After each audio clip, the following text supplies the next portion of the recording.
While President Trump continues to negotiate peace deals, meets with world leaders, and celebrates the 250th birthday of our United States Navy, as you saw he and the First Lady do just yesterday. The president said yesterday he was considering a phase 2 approach to Venezuela.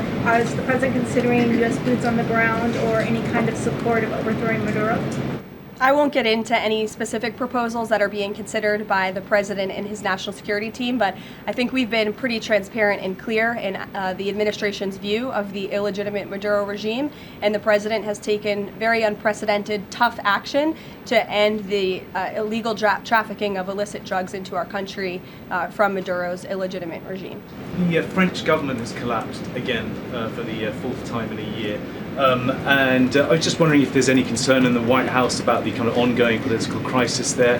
Any thought about whether the President Trump's good friend, President Macron, should either call elections or even resign over that? Well, I can tell you the White House and the National Security Council are very much aware of this situation, but I think it would be imprudent of me to weigh in on French internal politics from the podium, so I will reserve comment on that. What is President Trump's expectations for talks today and I guess this week in Egypt?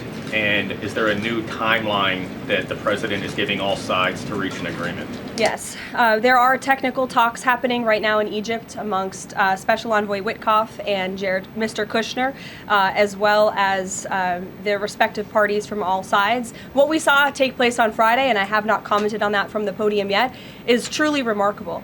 You've seen all sides of this conflict agree that this war needs to end and agree to the 20-point framework that President Trump proposed. It's an incredible achievement, and the administration is working very hard to move the ball forward as quickly as we can. The president wants to see a ceasefire. He wants to see the hostages released, and the technical teams are discussing that as we speak to ensure that the environment is perfect to release those hostages. They're going over the lists of both the Israeli hostages and also the political prisoners who will be released, and those talks are underway, and the president is very much on the ball and is being apprised of this situation. The president had given a Sunday evening deadline. Obviously, the negotiations have extended that, I imagine. What is that new deadline? Does the president have a time frame in mind to see this phase implemented?